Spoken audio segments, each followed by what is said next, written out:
서인은 저는 이렇게 세 가지 점으로 정리할 수 있다고 봐요. 하나는 일단 국제 정세를 정확하게 이해해야 된다. 지금 우리 사회에서 제일 아쉬운 부분이 그거예요. 윤석열 정권은 국제 정세를 과연 정확하게 이해하고 있는가? 그렇지 못한 것 같다. 그 다음에 우리의 여건을 정확하게 분석을 해야 돼요. 서인은 그런 거죠. 산악지대에서 우리가 제일 강점이 있는 게 산악전이니까 거기서 거란군의 약점을 파고들어서 거란군에게 아주 그냥 한 방을 제대로 보겠다. 일본의 약점은 뭘까? 미국의 약점은 뭘까? 그걸 파고들어야 되는 거죠. 그게 잘 되지 않았다. 그 다음에 세 번째로는 서인은 당당하고 적절한 태도를 통해서 정말 외교적인 관례를 지키면서도 비굴하지 않고 당당하게 목적을 달성했습니다. 참 서희가 그립다는 생각이 드는 거군요. 서희의 묘소는 이렇습니다. 이천에 있죠. 그런데 그 서희가 세상을 뜨고 나서 그 성종이 돌아가시고 나서 문제가 생기는 거예요. 거란의 침략이 일어납니다. 다시 1010년이죠. 침략의 구실은 우리나라 고려의 내정을 간섭하는 거였어요. 우리 안에서 어떤 그 쿠데타가 일어났잖아요. 그럴 때에 쳐들어옵니다. 하지만 그때도 조정에 사람이 없진 않았어요. 양규라고 하는 훌륭한 신하가 있어서 일단 우리가 개경까지 함락이 되었고 항복을 했지만 그대로 순순히 머리를 조아리지는 않고 돌아가는 거란군에게 뒤통수를 제대로 때렸습니다. 이게 사실은 우리의 특기예요. 우리는 우리보다 훨씬 강한 나라를 상대로들 해왔기 때문에 궁지에 몰리면은 거짓 항복을 하고 마음 놓고 돌아가는 적을 뒤통수를 강하게 쳐서 게릴라전으로 강하게 쳐서 다시 쳐들어올 생각을 쉽게 하지 못하도록 그렇게 쓴맛을 보여주는 거죠. 쓴맛을. 그러고 난 다음에 얼마 안 있어서 이제 거란군이 3차 침입을 하게 됩니다. 그건 이제 1018년인데요. 소배합이 내려옵니다. 아까는 누구였죠? 소손영이었죠. 소손영과 소배합은 형제간입니다. 그래서 이 사람이 이제 다시 10만 대군을 끌고 오는데 그때도 처음에 그거를 맞받아서 칠 수는 없었어요. 그러나 기회를 봐가지고 강감찬의 유명한 귀주 대첩이 일어나는 거죠. 역시 귀주 대첩이 어떤 거인지 여러분 대강 알고 계시죠? 어떤 거였습니까? 일단 상대가 10만 명이나 되고 아주 강병이었기 때문에 대비를 해놓고 난 다음에 개경까지 끌어들이고 개경을 제대로 방어를 해가지고 돌아가게 해요. 돌아가는데 집으로 편하게 돌아가지 못하도록 귀주 근처에서 완전히 강탈을 해가지고 10만 명이 왔지만 돌아간 사람은 수천 명밖에 없었어요. 그러니까 9만 명 이상이 귀주에서 몰살당해요. 그런 상태에서 고려가 거란하고 화해를 합니다. 이게 어떻게 된 겁니까? 침략을 받아서 상당한 피해가 난 것도 사실이지만은 돌아가는 적에게 결정타를 때려가지고 4차 침입은 없는 거죠. 4차 침입 없어요. 그렇게 보면 1차 침입 때는 서희가, 2차 침입 때는 양규가, 3차 침입 때는 강감찬이 결국 아주 잘 막아낸 셈이 되었습니다.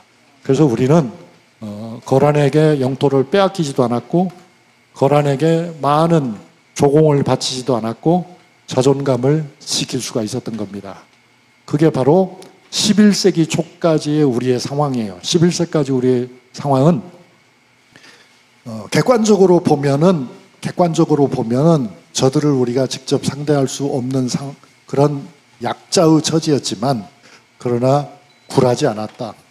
내부에 비겁한 사람들이 많이 있었지만 결국 그렇게 쉽게 무너지지 않고 상대에게 그야말로 한 방씩을 먹였다. 그런 거죠. 그런데 이제 상황이 바뀝니다. 여진족이 일어난 다음에는 이야기가 달라집니다. 그때는 이미 12세기가 되는데요. 그때는 윤관이라고 하는 또 탁월한 인물이 있었습니다. 윤관은 파평윤씨의 사실상 중시조이죠. 윤관인데 윤관이 윤씨가 나오니까 벌써 여러분 기분이 나빠지는 것 같아요. 하여튼 그 윤관이 이제 이런 훌륭한 자손, 이런 훌륭한 인물의 자손 중에도 아주 쓸모없는 인간이 나온다는 것이 참 역사의 비극인 건데요. 파평윤 씨. 그런데 파평윤 씨가 나쁜 게 아니라 그 중에도 문제가 있는 사람이 있는 거죠. 어쨌든 별무반을 이끌고서 함흥과 그 이북을 차지해서 결국 구성을 쌓았는데요. 윤관의 구성을 쌓았죠. 윤관의 구성을 쌓았는데 그러나 그 성을 고려는 지키지 못하고 여진에게 반환을 하는 사태가 일어납니다. 윤관의 구성이 어디 있었는지는 잘 모릅니다. 그래서 설이 여러 가지가 있어요. 어떤 사람은 두만강 일대에 있었다. 어떤 사람은 길주 이남에 있었다. 어떤 사람은 함흥 일대에 있었다 그러는데 제가 보기에는 함흥과 길주 사이에 있었던 것 같습니다. 왜냐하면은 앞에 설명에 보면은 그 함흥이 중심이 되고 있거든요. 격전지에. 그러니까 두만강까지는 아닐 거라고 봅니다. 그래서 이제 뭐 여러 가지 설이 있는데 어쨌든 그걸 제대로 지키질 못했어요. 이 금나라는 거란보다 훨씬 강력한 국가였던 것도 사실이에요. 그러니까 그때에 고려에서는 내부에 변화가 일어나는 거예요. 고려의 당시에 외척으로서 국가를 좌우하던 것이 이자겸을 비롯한 인주이시들인데 이 사람들이 정권 안보 차원에서 금나라에게 무조건 엎드리기로 결정을 하는 거예요. 그때쯤이면 고려 사회는 과거에 조금 전에 제가 설명한 서희 이후에 보는 그런 강건한 고려인의 정신이 사라지고 있었어요. 이게 어쩌보면 과거 제도를 쭉 시행하면서 송나라와 가까이 지내면서 문화적으로는 높아졌지만은 그런 기계가 사라진 것이 아닌가 하는 생각도 듭니다. 그래서 이제 나중에 묘청은안이 일어나고 신채호와 같은 역사가는 이 고려 말이야 이거 너무나 물러 빠져가지고 정말 안 된다 그런 말들을 하잖아요. 그게 꼭 옳은 건 아니지만 일리가 있다고 생각하는데요. 자, 이제 마감을 하겠습니다.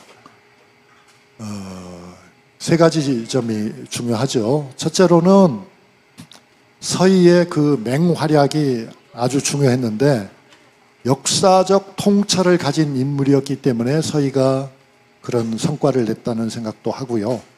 서희의 외교적인 전략은 군사력을 바탕으로 하고 있었다는 점도 우리가 주목해야 된다고 생각합니다.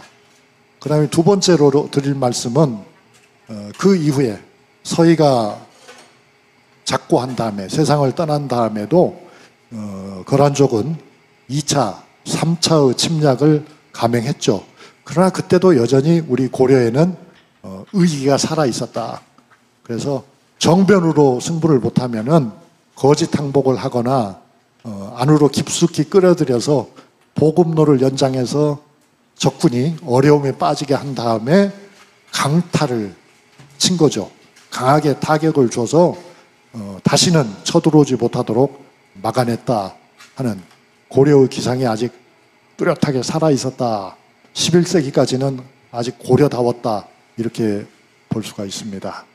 그러나 이제 12세기의 고려는 고려자기에서 보듯이 아주 우아하고 아름답고 고상하고 멋진 고려가 된 건 사실인데 그때가 되면은 과거에 우리 한국 사람이 가지고 있었던 그런 기계는 많이 꺾인 것이 아닌가.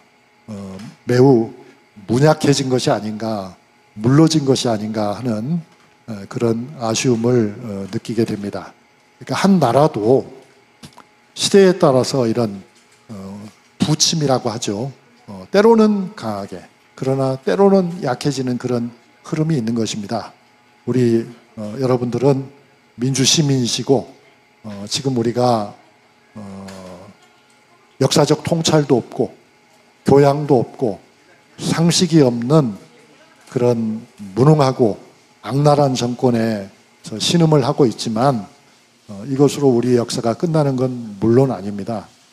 이 또한 지나갈 일이거든요. 그러니까 너무 의기소침해하지 마시고 이럴 때일수록 우리의 역사도 읽고 우리의 역사적 전통, 문화의 자랑스러운 훌륭한 전통이 뭐였는지를 좀 생각하면서 미래를 준비하는 것이 좋지 않겠나 생각합니다. 오늘 강의는 여기까지 하겠습니다. 감사합니다.